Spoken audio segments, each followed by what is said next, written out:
স্বামী শিবানন্দজি মহারাজের পূর্বের নাম ছিল তারকনাথ।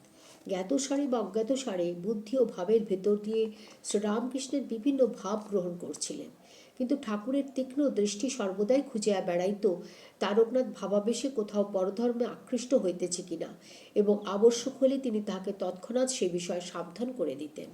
ঠাকুরের কথা তারকনাথের এতই ভালো লাগিত যে তিনি সেই সকল কথা লিপিবদ্ধ করতে আরম্ভ করেছিলেন। একদিন দক্ষিণেশ্বরে খুব সুন্দর কথা হচ্ছে, তারকনাথ নিবিষ্ট মনে ঠাকুরের মুখের দিকে তাকিয়ে সেই সব কথা যেন চিত্তে গেঁথে নিচ্ছেন। ঠাকুর তাহার ওই ভাব লক্ষ্য করে বললেন, কিরে অমন করে কী শুনছিস? তারকনাথ একটু অপ্রতিভ হয়ে গেলেন। তাহাতে ঠাকুর বলিলেন, তোর ওসব কিছু করতে হবে না, তোদের জীবন আলাদা। তারকনাথের মনে হলো ঠাকুর যেন তাহার মনের ভাব বুঝিয়ে ওইরূপ বলিলেন, এবং ঠাকুরের কথা লিখে রাখার জন্য যে সংকল্প ছিল ত্যাগ করে যাহা লিখিয়াছিলেন তৎক্ষণাৎ তা গঙ্গায় বিসর্জন দিলেন।